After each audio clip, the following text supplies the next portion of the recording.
Owl at home. The guest. Owl was at home. "How good it feels to be sitting by this fire," said Owl. "It is so cold and snowy outside." Owl was eating buttered toast and hot pea soup for supper. Owl heard a loud sound at the front door.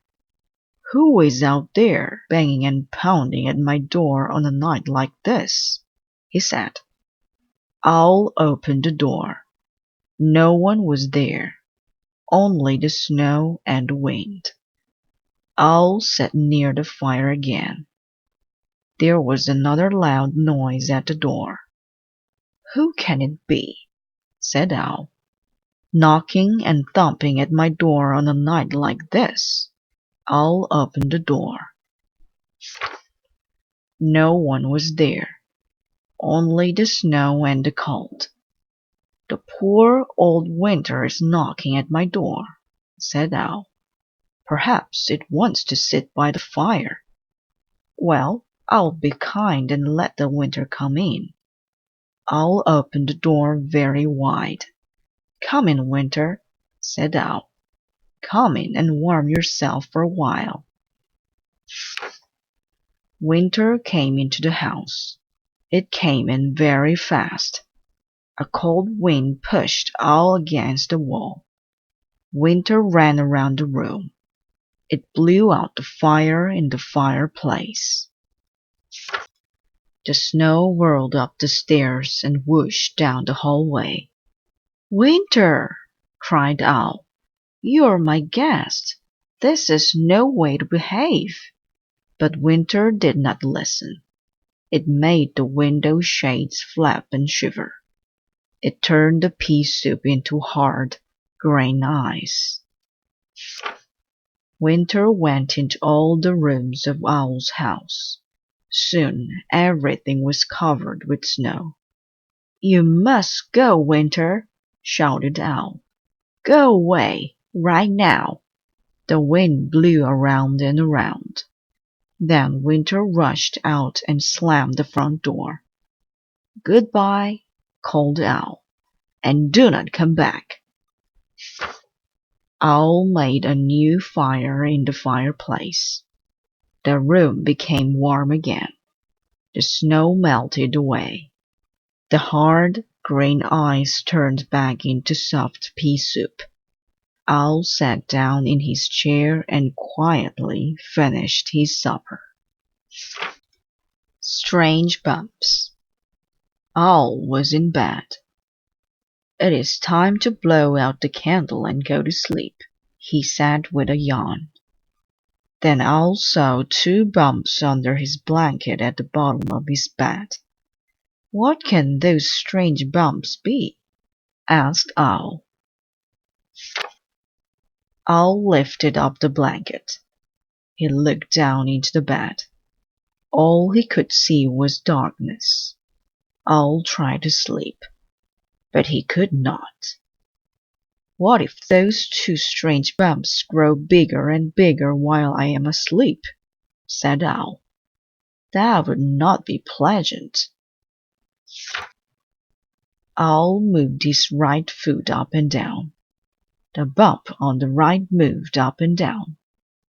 "One of those bumps is moving," said Owl. Owl moved his left foot up and down. The bump on the left moved up and down. "The other bump is moving," cried Owl. Owl pulled all of his covers off his bed. The bumps were gone. All Owl could see at the bottom of the bed were his own 2 feet. "But now I am cold," said Owl. "I'll cover myself with the blankets again." As soon as he did, he saw the same 2 bumps. "Those bumps are back!" shouted Owl. "Bumps, bumps, bumps! I'll never sleep tonight." Owl jumped up and down on top of his bed. "Where are you? What are you?" he cried. With a crash and a bang, the bed came falling down. Owl ran down the stairs. He sat in his chair near the fire. "I'll let those two strange bumps sit on my bed all by themselves," said Owl. "Let them grow as big as they wish. I'll sleep right here where I am safe." And that is what he did. Tear water tea. Owl took the kettle out of the cupboard.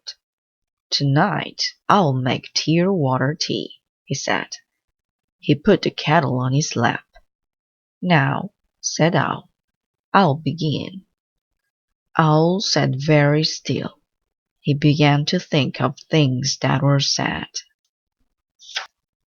"Chairs with broken legs," said Owl. His eyes began to water. "Songs that cannot be sung," said Owl, "because the words have been forgotten." Owl began to cry. A large tear rolled down and dropped into the kettle. "Spoons that have fallen behind the stove and were never seen again," said Owl. More tears dropped down into the kettle. "Books that cannot be read," said Owl, "because some of the pages have been torn out." "Clocks that have stopped," said Owl, "with no one near to wind them up." Owl was crying. Many large tears dropped into the kettle.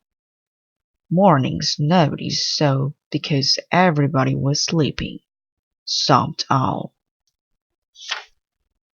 "Mashed potatoes left on a plate," he cried, "because no one wanted to eat them, and pencils that are too short to use." Owl thought about many other sad things. He cried and cried. Soon the kettle was all filled up with tears.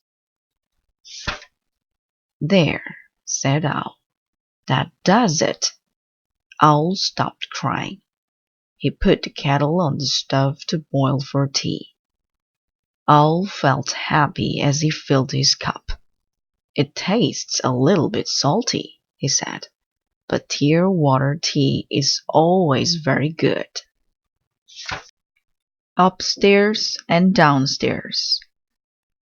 Owl's house had an upstairs and a downstairs. There were 20 steps on the stairway. Some of the time Owl was upstairs in his bedroom. At other times Owl was downstairs in his living room. When Owl was downstairs, he said, "I wonder how my upstairs is." When Owl was upstairs, he said, "I wonder how my downstairs is getting along. I am always missing one place or the other. There must be a way," said Owl, "to be upstairs and to be downstairs at the same time.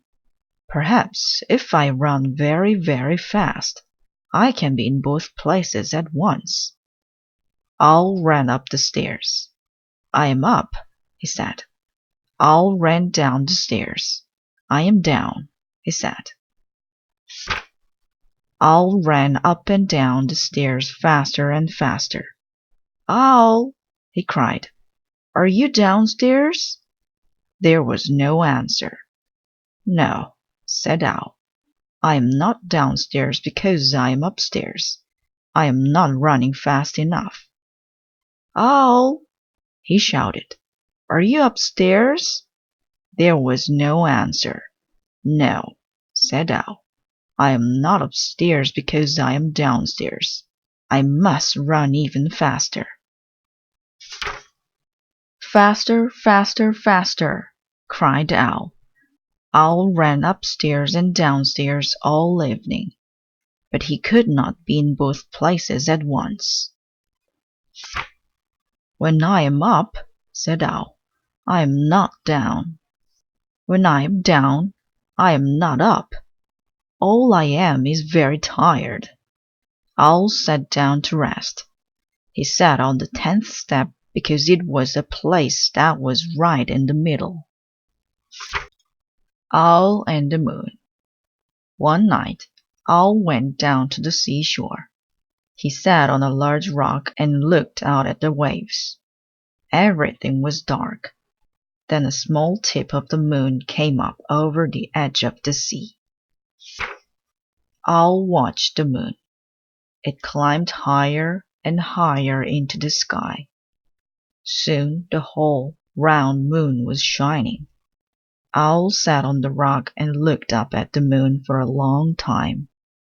"If I am looking at you, moon, then you must be looking back at me. We must be very good friends." The moon did not answer, but Owl said, "I'll come back and see you again, moon, but now I must go home." Owl walked down the path. He looked up at the sky. The moon was still there. It was following him.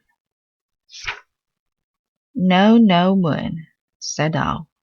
"It is kind of you to light my way, but you must stay up over the sea where you look so fine." Owl walked on a little farther. He looked at the sky again. There was the moon coming right along with him. "Dear moon," said Owl, "you really must not come home with me. My house is small. You would not fit through the door, and I have nothing to give you for supper." Owl kept on walking. The moon sailed after him over the tops of the trees. "Moon," said Owl, "I think that you do not hear me." Owl climbed to the top of the hill. He shouted as loudly as he could, "Goodbye, moon!" The moon went behind some clouds. Owl looked and looked. The moon was gone.